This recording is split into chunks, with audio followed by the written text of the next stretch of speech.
The smell of burnt coffee filled the air as I stirred the pot in the cramped break room of Halston and Monroe, a logistics company nestled in the heart of Dallas. Just as I reached for a paper cup, the door creaked open. In walked Cole Hastings, the newly appointed CEO, and more importantly, the son of the company's revered founder. He didn't acknowledge me. Not a glance, not a nod, just walked past like I was invisible. Then, without looking up, he said, "Alyssa, my office." Now. No greeting, no context. Just a command. I followed him down the hallway, lined with framed milestones. Milestones I helped achieve. I'd been with the company for over a decade. From securing our biggest distribution contracts to developing the employee training manuals, I was there through the highs and lows. But to Cole, I was just another name on the payroll. The moment I stepped into his sleek, glass-walled office, he dropped the bomb. "You're done here," he said, sliding a folder across the desk without even sitting down. "We're moving in a new direction. You're no longer a fit." It felt like the air had been knocked out of me. "What?" I managed to whisper. "Cole, what are you talking about? I just presented the quarterly projections last week. We're ahead of schedule." He didn't look up. "Not my concern. You'll receive a severance package. Pack your things and leave immediately." I could have screamed. I could have demanded to know why. Instead, I looked him dead in the eye and said, "Understood." I walked out with my head held high, even though my stomach was in knots. The team outside stared as I passed, wide-eyed and confused. I gave them a small nod, a silent plea not to intervene. I wasn't going to let Cole see me fall apart. Back at my desk, I packed everything into a cardboard box. The framed photo of my dog, the miniature cactus, the mug that said "Boss Babe" in gold cursive. 11 years of work, reduced to a few trinkets in a box. As I stepped into the elevator, I tried to make sense of it. Was it personal? Political? Power play? Cole had barely been in charge for 2 months, and already he was swinging the axe. But why me? I was set to close our biggest deal yet, the Trans-West freight contract, a multimillion-dollar agreement I'd nurtured for nearly 7 months. The strangest part, that contract was scheduled to close this Friday. I was the lead negotiator, the only person the client trusted. Had Cole even looked at the documents? I barely slept that night. I replayed the scene over and over in my head, searching for any sign, any hint that this was coming. But there was nothing. No warnings, no meetings, not even a bad review. Just an ambush. The next morning, around 8:45 a.m., my phone rang. Unknown number. I nearly ignored it, but something told me to pick up. "Is this Alyssa Quinn?" a deep voice asked. "Yes. This is Mason Halston." My breath caught in my throat. Mason, the founder of the company, Cole's father. "I just got into the office," he said, his tone strained. "Can you explain to me why your desk is empty?" I was silent for a moment. "Your son fired me yesterday." There was a pause, one of those loaded, dangerous silences. "He did what?" "Said I was lazy and no longer aligned with the company's future." Mason let out a heavy sigh. "Jesus, Alyssa, are you aware of the stipulation in your contract regarding the Trans-West freight deal?" I sat up straighter. "You mean the clause that names me as the sole authorized negotiator?" "Exactly. I had that put in after what happened with the Orion deal 2 years ago. You're the only person they'll finalize the contract with. No signature, no deal." My mind began racing. Cole hadn't read the contract. He fired me without realizing I was the keystone to a deal that could define or destroy his early tenure. "Let me guess," I said. "He's supposed to meet with them today?" Within the hour. Mason didn't say anything else. He hung up without warning. I sat there, stunned. The betrayal still burned, but underneath it was something else. Power. For the first time in years, I held the upper hand. My phone rang again at 10:22 a.m. Cole. I let it go to voicemail. A minute later, another call, HR, then legal, then someone from the executive admin team. I didn't answer. Then a message popped up. Cole again. "Alyssa." His voice cracked through the voicemail. "There's been a misunderstanding. I may have acted too quickly. We really need you back today. It's urgent." Urgent, not "I'm sorry." Not "I made a mistake." Just panic. Another message arrived, this time from Emma, my old coworker in finance. "Cole just got annihilated by Mason in the boardroom. Everyone heard it. He asked if Cole even read the contract. Cole said he was reevaluating staff. Mason lost it." I smiled, for the first time since I was let go. At 11:10 a.m., a final message came in. This time from Mason himself. I owe you an apology. Please come in. We need to talk, today. I looked at the box I'd never unpacked, still sitting in the corner. Maybe it was time to bring it back, but on my terms. The glass doors of Halston and Monroe gleamed like always, but as I walked through them this time, I didn't feel like an employee. I felt like a wild card. The receptionist's eyes widened when she saw me. Miss Quinn, Mr. Halston is waiting for you in conference room B, she stammered. Of course he was. Not his office. Too public. I nodded and headed toward the hall, feeling every pair of eyes follow me. A few familiar faces peeked up from cubicles, surprised. Some looked relieved, others wary. When I entered conference room B, Mason stood with his back to the windows, arms crossed. There were deep creases around his eyes, more than I remembered. He wasn't just angry, he looked disappointed. And not just in his son. Alyssa, he said without smiling. Thank you for coming. I took a seat across from him, keeping my posture steady, controlled. You said you wanted to talk, I replied coolly. He nodded. I need to make this right, but first, I want you to know, I had no idea. Cole acted entirely on his own. I raised an eyebrow. He's CEO, isn't he? His jaw tightened. Yes, technically, and that might have been my biggest mistake. I waited. Mason let out a long breath and leaned on the edge of the table. You're the only person with the authority to close the Transwest freight deal. I reread your contract this morning. That clause was your idea. I remember, I said. It was after Orion nearly blew up because someone tried to replace me mid-negotiation. You saved us then, and now, once again, he paused. But I didn't bring you here just to beg. I want to offer your position back. Full reinstatement, retroactive pay, a bonus if you still close the deal. I tilted my head, and Cole, his mouth flattened into a grim line. He's been reminded of his place. But I'm not asking you to trust him. I'm asking you to trust me. I didn't speak immediately. I let the silence hang between us like a loaded wire. Then I leaned forward. If I come back, it's on my terms. Name them. 1. I report directly to you. No interference from Cole. 2. I want autonomy over client negotiations, including Transwest. 3. I want it in writing signed by the board. Mason didn't hesitate. Done. And one more thing, I said. If I'm going to be the one fixing this, I want the title to match the responsibility. His eyes twinkled with something that looked like pride. You want director. Executive director. He smiled. That's the Alyssa I know. We shook on it, but this wasn't a warm reunion. It was a transaction, and I planned to cash in every ounce of leverage I had. I stepped back into the building later that afternoon, officially reinstated. My new title badge was waiting at reception. Executive Director, Client Partnerships. The office buzzed with quiet murmurs as I walked to my desk. My box of belongings was still there, untouched. I set it down and began unpacking with slow, deliberate motions. The framed photo, the cactus, the mug. Each item returned to its place like a soldier to formation. Minutes later, my assistant, Jody, appeared in the doorway, eyes wide. You're back? Surprised? Honestly, no, we've all been rooting for this. I smiled. Good, then let's get back to work. She handed me a folder. Transwest is scheduled for tomorrow at 10 a.m. Their CEO wants to confirm you're leading it. I'll call him myself. As Jody left, I saw Cole watching from the other end of the office, arms folded, mouth drawn tight. He looked like someone chewing on defeat and pretending it tasted fine. That evening I worked late. Not because I had to, but because I wanted to reread every page of the Transwest contract. I wasn't going into this with blind trust. Cole had made a move, and I needed to stay 5 ahead of him. At 8:43 p.m. my office phone rang. I picked up without checking. You're enjoying this, aren't you? It was Cole. I didn't answer. You think you're smarter than everyone, he continued. That clause, that ridiculous clause. Saved your father's company, I cut in. He hissed through the line. You think this is over? You got your office back, your title, but you don't belong here, Alyssa. You're just a name on paper. I'm the future of this company. I smiled into the phone. Then I suggest you learn how to read contracts. And hung up. The next morning, the Transwest team arrived right on time. I greeted their CEO, Jonah Ward, in Spanish. He appreciated the effort, and we moved straight into the boardroom. Cole was nowhere to be seen. The meeting went smoothly.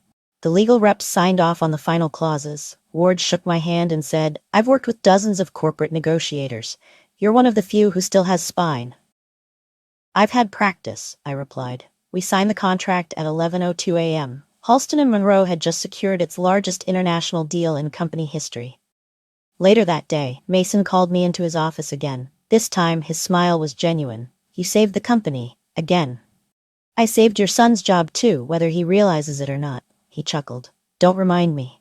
He handed me an envelope, my bonus check. I didn't even look at the amount.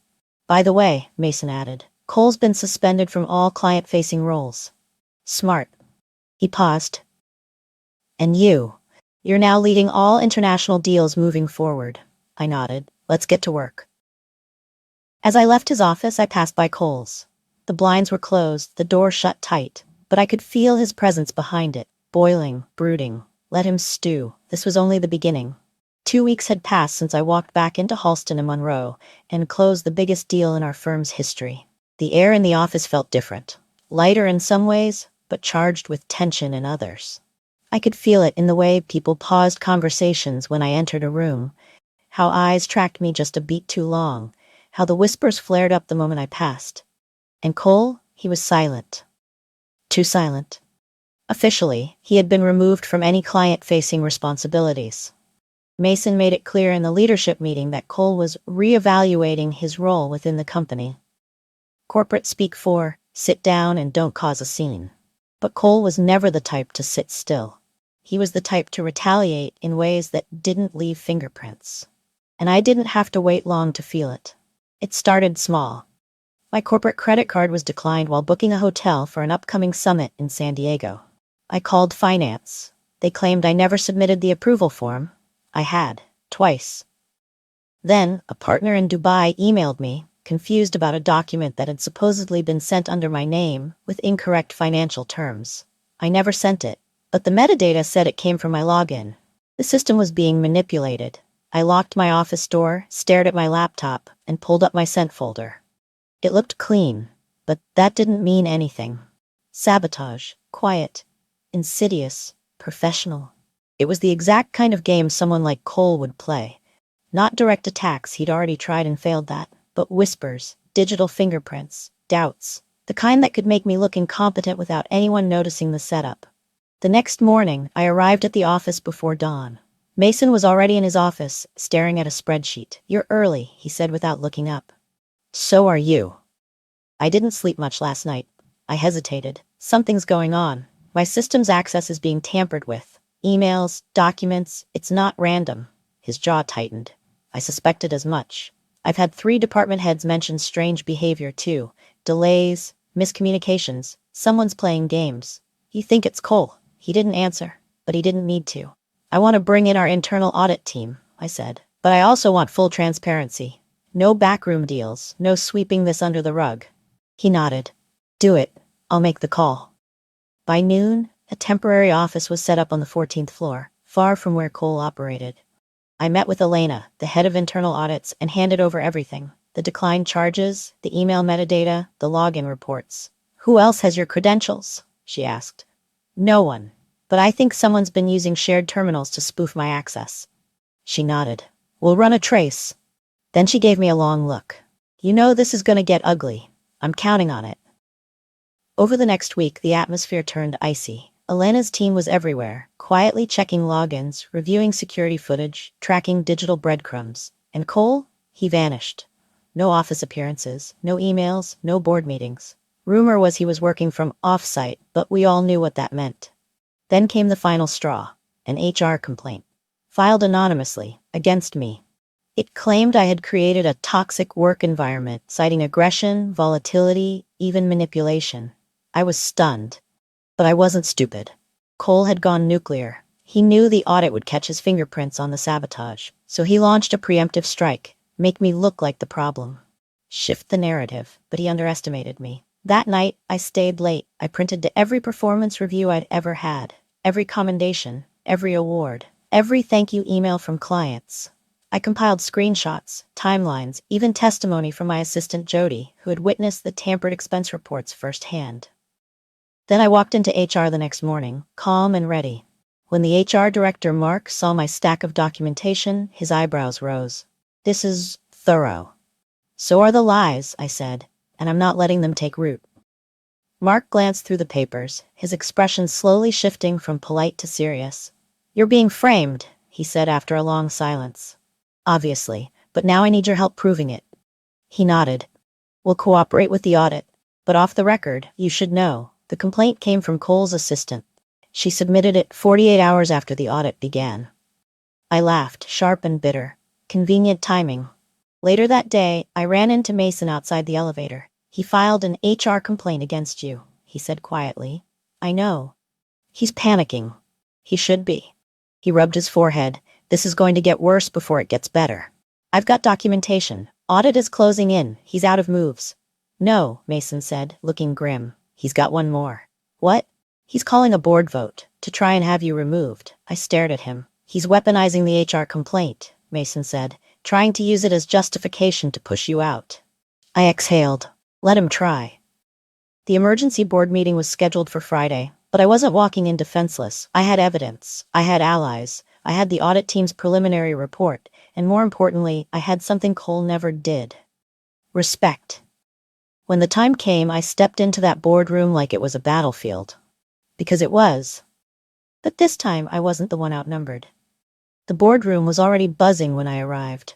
12 men and women in tailored suits sat around a long oak table, whispering behind manicured hands. The air smelled like espresso and tension. I walked in without hesitation. Elena from Internal Audit followed right behind me, laptop tucked under her arm like a weapon. Mason was already seated at the far end, expression unreadable.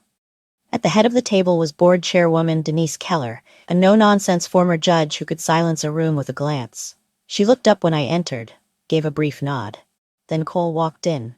He looked every bit the wounded executive, subtle sling on his arm from a gym accident, eyes shadowed with fake exhaustion, demeanor soaked in faux humility. "Thank you all for gathering on such short notice," Denise began, tapping a pen against her notepad. "This meeting was called upon Mr. Cole's request.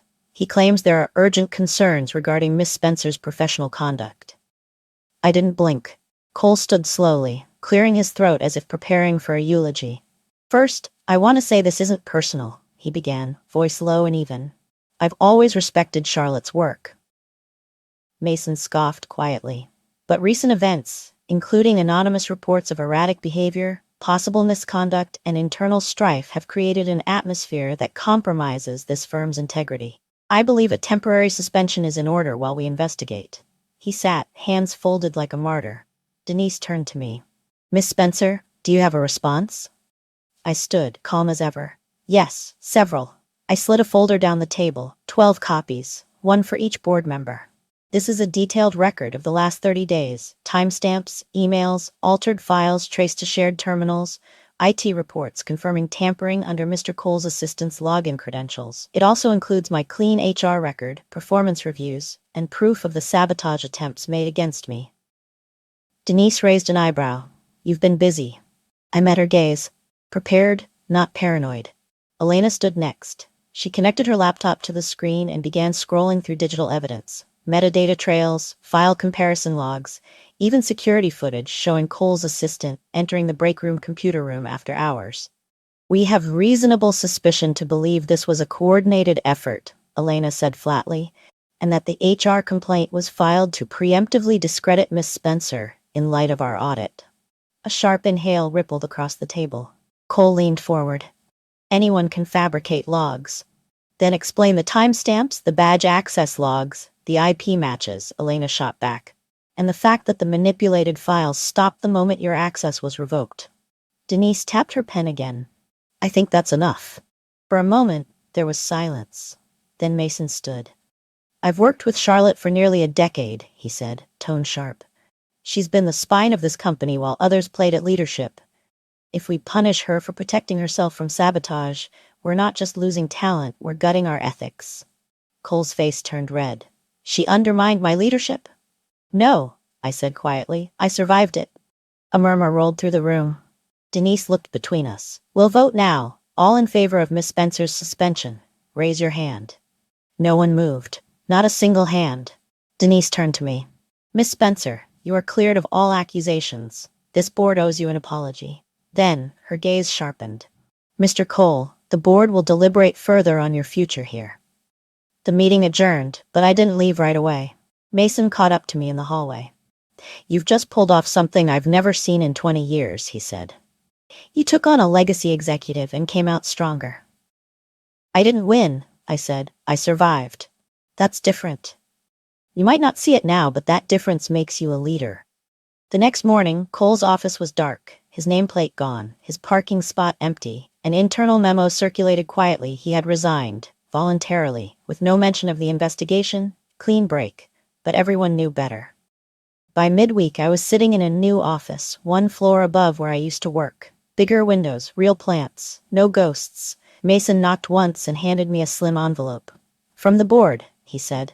Inside was a letter of promotion. Vice President of Client Strategy and Integrity, a new title created just for me. I read it twice. Then I picked up the phone and called HR. "I want to create a mentorship initiative," I said. "For employees who feel like they don't have a voice. Especially women. Especially people of color. People who've been in rooms like I was in and had no folder, no Elena, no Mason." The HR director was quiet for a second. Then she said, "That might be the most valuable program we've ever had." That Friday, I hosted my first team meeting in my new role. I stood before a table of fresh-faced associates and seasoned veterans alike, all watching me with cautious hope. "I'm not going to give you a corporate speech," I began. "But I will give you this. Power isn't something you wait for. It's something you build. Brick by brick. And when someone tries to knock it down, you don't beg. You rebuild stronger." A quiet nod passed through the room. "Let's get to work," I said, smiling. And for the first time in a long time, I wasn't surviving the system. I was rewriting it. The new office was sleek. Glass walls, leather chairs, a panoramic view of the San Francisco skyline. It was the kind of place people used to say I'd never earn my way into. And yet, there I was. I had barely unpacked my things when the knock came. "Elena wants to meet," said Zoe, one of the new interns I'd brought into the mentorship program. She looked nervous, like delivering that message might get her fired. "Tell her I'll be there in 5, I said with a calm smile, even though my gut twisted. Elena was the head of compliance now. After what she uncovered about Cole, the board trusted her with more authority than ever. And she didn't waste time unless something serious was brewing. When I arrived in her office, she was already reviewing a file. She didn't look up. "Charlotte," she said flatly, "close the door." I did. "What's going on?" She turned the file around and pushed it toward me. "Someone's trying to push you out again," quietly this time. I didn't react right away. I just stared at the folder. Inside were 3 formal complaints, none signed, all submitted anonymously through the internal HR portal. Accusations of hostile leadership, exclusionary behavior, and one labeled emotional volatility. "They're weak," Elena said, "but someone's testing the waters, trying to build a pattern." "And HR's entertaining this?" I asked. "They have to. The system flags repeated complaints, even if they're unsigned. 3 more, and it triggers an automatic review." "So, someone's playing the long game," I muttered. Elena leaned back in her chair. "And if I had to guess, it's not Cole. He's too radioactive now. But one of his loyalists? That's more likely." I nodded slowly. "Let them try." That night, I didn't go home. I stayed in the office, pulling every record I had access to. Project files, employee surveys, performance reports, even internal Slack messages from my department. If someone wanted to question my leadership, I'd be ready to burn their argument to the ground. But as I scrolled, something strange caught my eye. A team member I barely knew, Jared Whitmore, mid-level account analyst, had filed more time off requests in the last 90 days than anyone else on my staff. Half of them were marked family emergency. Yet his productivity metrics were strangely clean. Too clean. It didn't add up. I dug deeper. Jared had transferred into my department just 2 months ago, right after Cole stepped down. Before that, he was a junior strategist under one of Cole's inner circle VPs. I made a note and flagged his account for Elena to review. I wasn't accusing him, not yet. But if someone had planted a mole in my team, I wanted eyes on everything.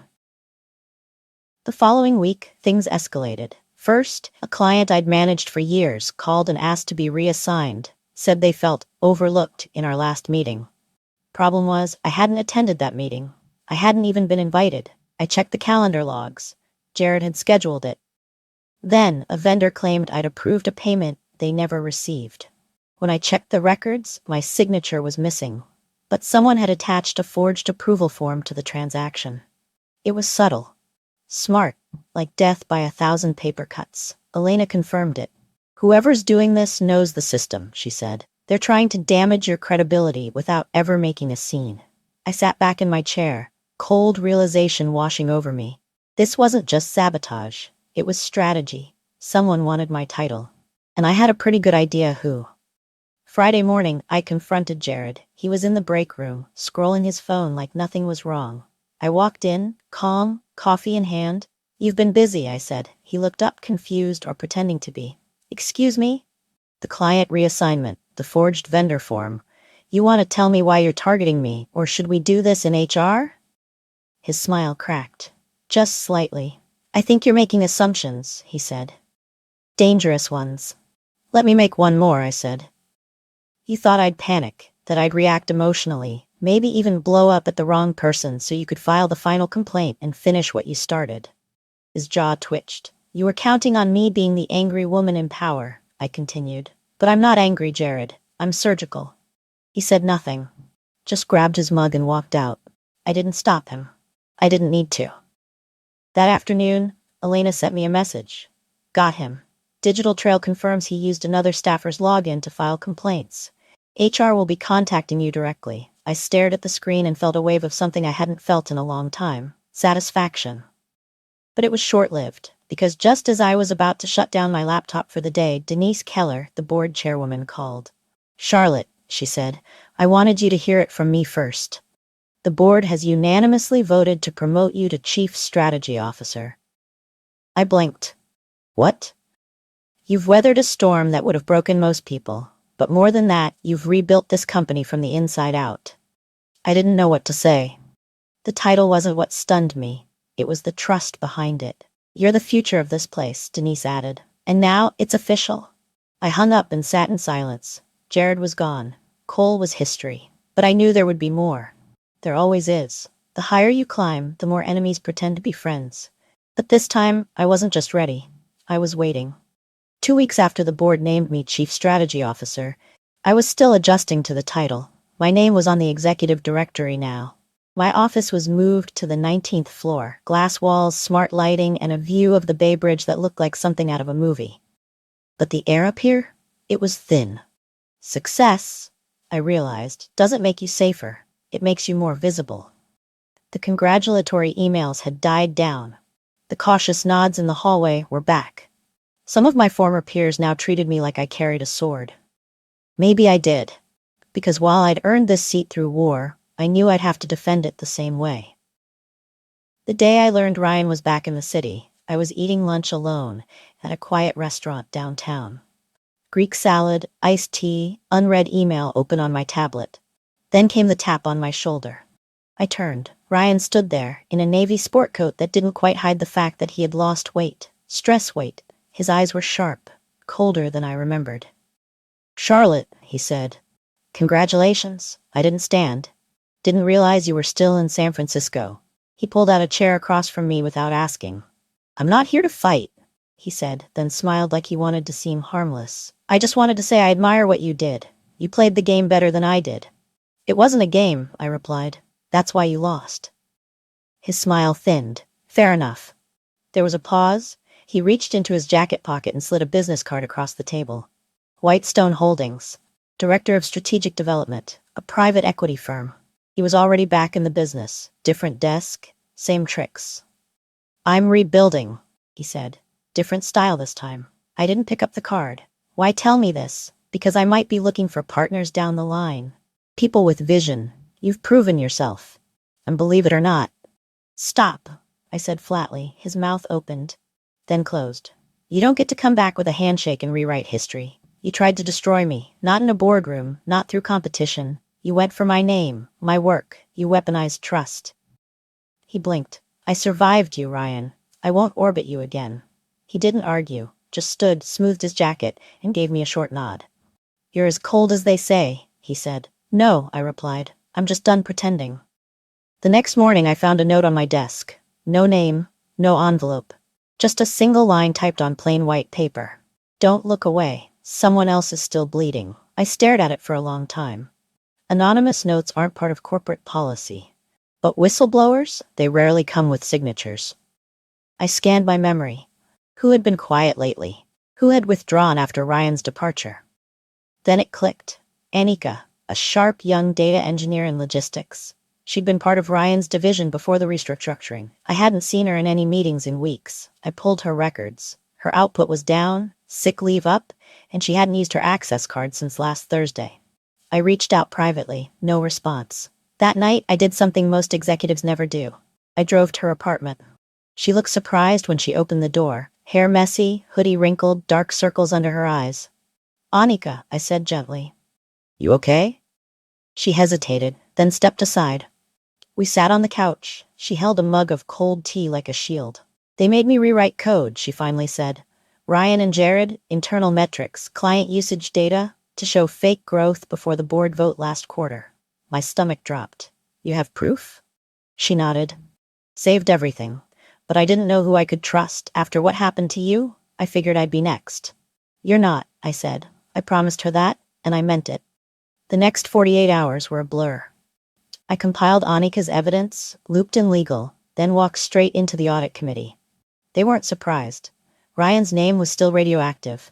But the idea that Jared had been doctoring metrics before the board vote, that made this not just unethical, but illegal. The board launched an emergency session, and this time, I wasn't just a witness. I was leading it. By the end of the week, internal reports confirmed it all. Manipulated datasets, deleted backups, altered logs. Jared had been Ryan's failsafe. In case firing me didn't work, they planned to manufacture a performance crisis to justify taking over my accounts. It hadn't been just ambition. It had been architecture. And now, it was evidence. 3 board members approached me after the findings were released. You've been playing defense long enough, one of them said. The second one added, we're ready to give you full clearance to rebuild, your way. The third, she just handed me a pen. 3 weeks later, I held my first full department-wide town hall. No glass walls, no titles, just a microphone and a room full of people who had learned that silence doesn't keep you safe. I told them the truth. About Ryan, about the manipulation, about how loyalty should never mean silence in the face of corruption. I opened the floor to anyone who had felt marginalized, overlooked, or afraid to speak up. I stayed for 4 hours. I listened to every word. Because healing a company doesn't start with strategy decks or press releases. It starts with truth. And finally, truth had a mic. Now when people walk past my office, they see a quote etched on the glass beside my door. Respect isn't given for titles. It's earned in the fire. It's not there to impress anyone. It's there to remind me that I didn't get here by luck. I got here because I stopped apologizing for being powerful, and I never looked away.